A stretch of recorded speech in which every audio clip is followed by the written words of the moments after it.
అందరికీ నమస్కారం అండి. ఏపీ రాజధాని అమరావతిగా కేంద్ర ప్రభుత్వం త్వరలోనే ఒక అఫీషియల్ గెజెట్ జారీ చేయనుంది. ఈ అంశానికి సంబంధించి 2 రోజుల క్రితమే చర్చ జరిగింది.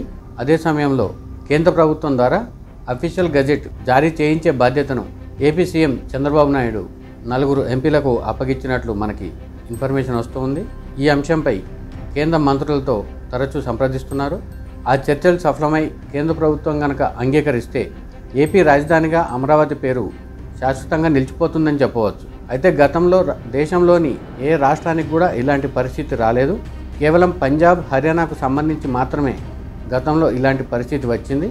కొన్ని దశాబ్దాల తర్వాత మళ్ళీ ఇలాంటి పరిస్థితి అమరావతికి వచ్చిందని మనం చెప్పుకోవచ్చు. 2014లో రాష్ట్ర విభజన జరిగిన తర్వాత ఏపీలో టీడీపీ అధికారంలోకి వచ్చింది.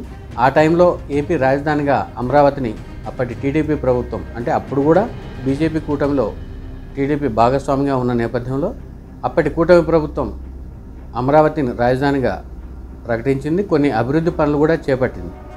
అయితే డిజైన్ల రూపకల్పన, పలు రకాల అనుమతులు, ల్యాండ్ పూలింగ్తో పాటు టెండర్లు కన్ఫర్మ్ చేయడానికి కొంత సమయం పట్టింది. అయితే 2019 ఎన్నికల నాటికి అమరావతిలో కొంతవరకే పూర్తయింది. అప్పటికే అమరావతిపై రకరకాల ఆరోపణలు వచ్చాయి. అది కేవలం ఒక వర్గానికి సంబంధించిన రాజధాని అనే ప్రచారం సోషల్ మీడియాలో జరిగింది. ఇక 2014-2019 మధ్యకాలంలో ప్రతిపక్షంగా ఉన్న వైసీపీ కూడా ఏపీ రాజధానిగా అమరావతిని అంగీకరించింది. అయితే 2019లో వైసీపీ అధికారంలోకి వచ్చిన తర్వాత 3 రాజధానుల అంశాన్ని తెరపైకి తెచ్చింది. అమరావతి, విశాఖపట్నం, కర్నూలు ఈ 3 ప్రాంతాలను తెరపైకి తెచ్చి ఒక రకంగా చెప్పాలంటే అమరావతిని నిర్వీర్యం చేసిందని చెప్పవచ్చు. 2019 తర్వాత అంటే వైసీపీ ప్రభుత్వ హయాంలో అమరావతిలో చిన్న చిన్న పనులు తప్ప మిగతావన్నీ కూడా ఆగిపోయాయి. కొన్ని కంపెనీలు అమరావతి నుంచి తమ సామాగ్రిని వేరే చోటకు షిఫ్ట్ చేశాయి కూడా. అయితే 2024 ఎన్నికల్లో టీడీపీ కూటమి అధికారంలోకి వచ్చి రాగానే అమరావతి పనులను స్టార్ట్ చేసింది. ఇప్పటికే ప్రపంచ బ్యాంకు సహకారంతో 15,000 కోట్ల రూపాయల రుణాన్ని పొందేందుకు అనుమతి తెచ్చుకుంది. మరో 12,000 కోట్ల రూపాయల రుణాన్ని తీసుకునేందుకు కేంద్ర ప్రభుత్వం కూడా అంగీకారం తెలిపింది.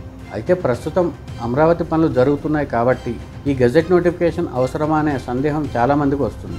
దాని గురించి మనం ఇక్కడ ప్రస్తావించాల్సి వస్తే దేశంలోని ఏ రాష్ట్ర రాజధానికి కూడా ఇలాంటి పరిస్థితి రాలేదు. గతంలో ఇలాంటి పరిస్థితి రాలేదు కాబట్టి 2014-2019 మధ్యకాలంలో కేంద్ర ప్రభుత్వం గెజెట్ని జారీ చేయలేదు. ఒక రకంగా చెప్పాలంటే వైసీపీ అమరావతి విధ్వంసాన్ని కోరుకుంటుందని ఎవరు ఊహించలేదు కూడా. ఇక 2019లో వైసీపీ ప్రభుత్వం అధికారంలోకి వచ్చిన తర్వాత వైసీపీ ప్రభుత్వం వ్యవహరించిన తీరును బట్టి ఖచ్చితంగా కేంద్ర ప్రభుత్వం చేత గెజెట్ నోటిఫికేషన్ జారీ చేయించుకుంటే అమరావతి అభివృద్ధికి ఎలాంటి విఘాతం కలగకూడదనే ఉద్దేశం మేరకు ఈ గెజెట్ నోటిఫికేషన్ అవసరమని చెప్తున్నారు. అంటే గెజెట్ ఇష్యూ చేయటం అంటే ప్రస్తుతం బీజేపీ ప్రభుత్వం ఉంది కాబట్టి, అంటే ఎన్డీఏ ప్రభుత్వం ఉంది కాబట్టి కేవలం ఎన్డీఏ ప్రభుత్వానికే అది పరిమితం కాదు. రానున్న కాలంలో కేంద్రంలో లేదా రాష్ట్రంలో ప్రభుత్వాలు మారినప్పటికీ ఏపీ రాజధానిని మార్చే అవకాశం ఆ ప్రభుత్వాలకు ఉండదు. ఒకవేళ అలా మార్చాలని భావిస్తే కేంద్ర ప్రభుత్వ అనుమతి తప్పనిసరి అవుతుంది. ఒకవేళ కేంద్ర ప్రభుత్వం జారీ చేసిన గెజెట్ను రద్దు చేయాలి అంటే లోక్సభలోనూ ఈ అంశం చర్చకు వచ్చే అవకాశం ఉంటుంది. కాబట్టి అమరావతికి రాజకీయ పరంగా కూడా ఒక ప్రొటెక్షన్ షీల్డ్ లాగా ఈ గెజెట్ ఉపయోగపడుతుందని చెప్తున్నారు. ఇక అభివృద్ధికి ఈ గెజెట్ ఎలా ఉపయోగపడుతుందనే అంశానికి వస్తే ఒక రాష్ట్ర రాజధాని అభివృద్ధి కావాలంటే కేవలం కేంద్ర రాష్ట్ర ప్రభుత్వాలతో మాత్రమే సాధ్యం కాదు. పలు ఎంఎన్సీ కంపెనీలు, ప్రతిష్టాత్మక సంస్థలు అక్కడికి రావాల్సి ఉంటుంది. అయితే 2014-2024 మధ్య కాలంలో అమరావతి విషయంలో చోటు చేసుకున్న పరిణామాలను గమనించిన పలు కంపెనీలు ఇప్పుడు కూడా అమరావతికి వచ్చేందుకు 1-2 సార్లు ఆలోచిస్తున్నాయి. ఒకవేళ కేంద్రం కనుక అఫీషియల్గా గెజెట్ జారీ చేస్తే భారత ప్రభుత్వం తరపున ఆంధ్రప్రదేశ్ రాజధానిగా అమరావతిని గుర్తించినట్టు అవుతుంది. అదే సమయంలో ఆ గెజెట్ ఆధారంగా ఆ కంపెనీలకు లోన్లు దొరకటం మరింత ఈజీ అవుతుంది. ఇక ప్రభుత్వం చేపట్టే కార్యక్రమాలకు సంబంధించి ప్రపంచ బ్యాంకుతో పాటు ఆసియా అభివృద్ధి బ్యాంక్ లాంటి సంస్థలు కూడా మరిన్ని లోన్లు ఇచ్చేందుకు మార్గం సుగమం అవుతుంది. ఈ అంశాలన్నింటినీ దృష్టిలో పెట్టుకుని ఏపీ సీఎం చంద్రబాబు నాయుడు సారథ్యంలోని ఏపీ ప్రభుత్వం అమరావతిని రాజధానిగా గుర్తిస్తూ కేంద్ర ప్రభుత్వం చేత గెజెట్ జారీ చేయించేందుకు శతవిధాలా ప్రయత్నిస్తుంది. అయితే అది అంత ఈజీ కూడా కాదు. ఎందుకంటే రాష్ట్ర రాజధానిని నిర్ణయించుకునే అంశం రాష్ట్రాలకు సంబంధించింది.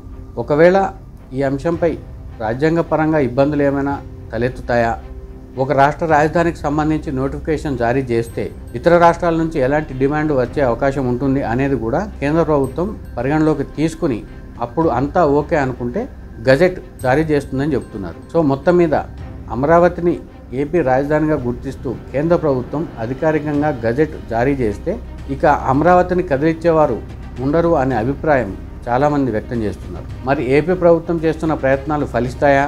2014-2019 మధ్య కాలంలో జరిగినట్టే కాలయాపన జరుగుతుందా అనేది వేచి చూడాలి. ఈ అంశంపై మీ అభిప్రాయాన్ని కామెంట్ రూపంలో తెలియజేయండి. Thank you friends.